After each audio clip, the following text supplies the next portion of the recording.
Hi all, let's have a look at a mega clash game between Magnus Carlsen and Sergey Karjakin, played at the Sinquefield Cup just yesterday from the time of this video, 3rd of August 2017. Magnus kicked off with knight f3, a modest opening, the King's Engine attack system. So where white's kind of playing a King's Engine defense in reverse. Knight c6, we have white castling, e5, e4, which is tactically possible because, for example, if knight takes e4, knight takes e5 is good, winning a pawn. If knight takes f2, hitting the queen, knight takes c6, and white will end up basically a piece up here. So yeah, e4 is totally possible. d6, d3. You can see white's putting a grip on the light squares in this position. Black plays now g6. One slight structural issue with this setup, you see all the pawns on dark squares here, is this d5. Sometimes white would like to get a knight to d5 later, or just play on the light squares generally, torture the light squares. We see this plan a3. This is an underminable pawn, and I believe I've seen this kind of strategy a few times in the games of International Master Hennigan, who won the British Championship once. He's played this setup quite a lot, this kind of King's Engine attack setup with Queenside attack options which are being set up here. So after castling b4, so there's options of b5 or even takes sometimes. b5 is actually addressed as the major threat here. Just as an example, if black plays, let's just give this as an example, b5 might be useful, as I mentioned, for the light square play. White could torture or get a big grip on d5 in this position. There are certain maneuvers like this, for example, maybe exchanging off the knight sometimes, and you can see that white can torture this structural defect. So it seems Sergey is keen to stop b5 here with this move. Knight bd2, b5. With this, it's a slight fragility of pawn structure with that c5 potentially, and also b5 potentially, but can white actually expose these pawns as potential weaknesses? Rook b1 gives the possibility of things like knight b3 and bishop e3 soon, as well as b takes. So we see knight d7 and knight b3. So some pressure is starting to be exerted on the queen side for the moment, and in fact black plays now c takes. So this structural change is quite interesting as well. Now, what is actually going on?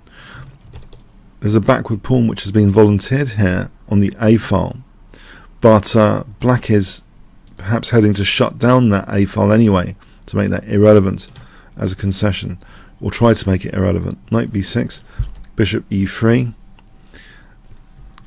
bishop e6, queen d2. So yeah, white's not interested in this a6 pawn or anything at the moment.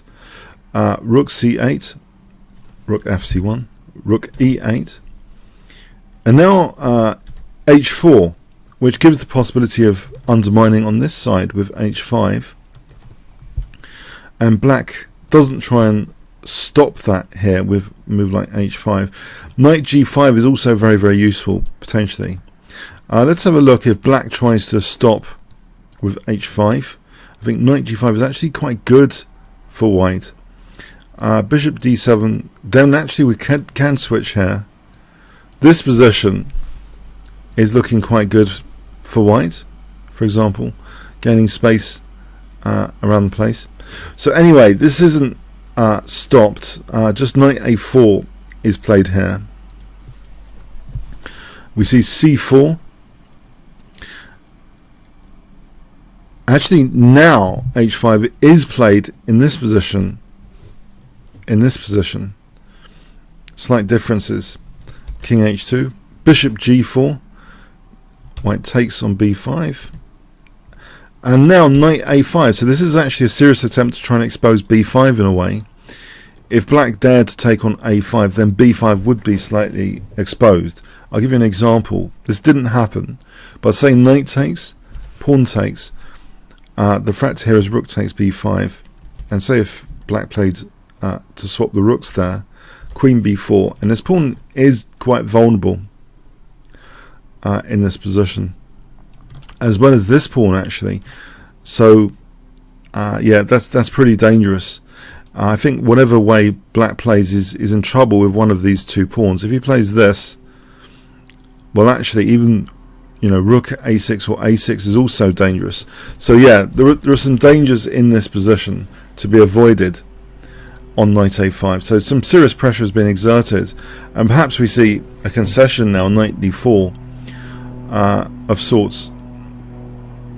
White is able to take and seize that c file, and now just take on d4, which doubles black's pawns, and it also means that later f4, f5 might be on the cards, but for the moment this bishop has to move. We see bishop h8, rook c6, and now this d6 pawn is under scrutiny. Knight c3, black's not without his perks. That looks like a nicely entrenched knight. f3, kicking the bishop back, and now picking on this pawn. Here it's difficult for black to play d5, it seems, and it's not nice to lose the kind of defensive bishop around the king, but if d5 here, white can forcefully play rook c7, leaving black with very limited options. Queen d8, knight c6, and then e5 looks to be a very, very pleasant position for white, with d4 very vulnerable here, if not dropping off pretty soon. What does black actually play here? It's pretty difficult. Let's say this move. I think white can take here, and I think, let's see, kick the knight first and then take on d4 is very, very good.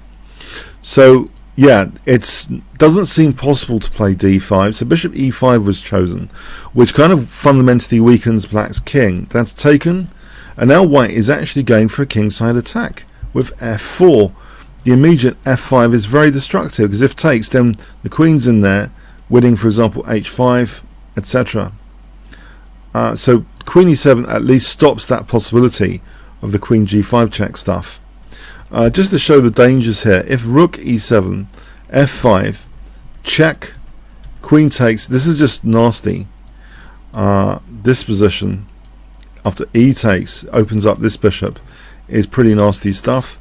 In fact, it can be slaughter time soon. This looks as though it's going to be slaughter time with bishop f5 coming in. Okay, so yeah, that's if rook e7. So yeah, if e takes, I don't think that's maybe bearable for black just about, but yeah, queen e7 is a good response. Rook c5, some pressure on e5 again, but also it introduces knight c6 to fork the queen and e5 pawn. Now black played rook c8. He doesn't want to take on f4 here still, but maybe he should have. This could be one of the better moves available, just to take on f4. This position looks pretty dangerous with e5 coming up. It looks very dangerous. The d pawn seems quite vulnerable. But let's have a look. Knight d1, a concrete move. Knight d1 and knight e3, and things are not that easy. Maybe this is quite interesting. For example, here, this is not that easy. If queen takes, knight f5. Yeah, there's some interesting resources available for black on e takes f4, but he didn't play that. He actually played rook c8, which may be a mistake compared to e takes. I know this looks quirky, knight d1 to e3, but maybe that was the way to go. We have rook takes c8. White's getting an advantage here, a clear advantage after knight c6, taking that e5 pawn. He's a pawn up now. And also black's pawns are a little bit vulnerable. We have queen b4, f5, trying to break into black's king position. queen drops back, knight f3, and now queen g5 is on the cards. G takes. Yeah, it's starting to be a bit desperate, black's position. If he plays queen f6, e5 is possible. This position, knight takes, and the knight's fragile. Yeah, so it's starting to be a bit desperate. Check. King h7. If queen g6 there, then simplest is just check and take the bishop. Of course, it's possible. So we have king h7, e5, and you can see that with e5, black's pawns are not helping the bishop here. That's blocking his own bishop, and this d pawn is quite vulnerable. Queen d8, which has various ideas, including d4, knight g5, queen f8, as well as hitting the bishop. Bishop moves, check, and now queen takes d4, so another pawn has dropped there. Did I say white was a pawn up earlier? I think the pawn situation has been evolving. Please excuse that past comment. Okay, the knight's being hit. At the moment, in terms of pawns, it's equal, but white's pawns look much better, in better shape. Black's pawn's quite fragmented. In fact, the position is quite bad here, that after knight h3, black actually resigned. He could just see things perhaps going downhill. This is a massive advantage technically for white. Let's have a look at this final position. So it's actually equal on pawns. It's just the quality of the pieces and the pawn structure. An example continuation. Let's say king h7, knight f4 coming with tempo puts a lot of pressure on h5 as well. Queen h6 say. If queen g4, queen b4 might be the most incisive move. The queen's not going anywhere, and d4, d5 are coming up. Also b5 is now hit. So let's go with queen h6. Queen b4 is a constant theme here. That b pawn is weak and kind of away from any defensive resources. So that's taken up, gobbled, and then white advances in the center gradually. So this advance in the center, or winning h5 first, is on the cards as well. Black's pawns are just dropping like ripe apples. This is just an example continuation. So the game actually ended on knight h3. So basically these two pawns are liable to drop off with very accurate play from both sides, which one might expect anyway at their level. These two pawns are just too vulnerable, it seems. So knight f4 will torture h5, and queen b4 will torture b5. So yeah, a positional game, very nuanced positional game. King's Indian attack system, very positional, maybe suits Magnus's style.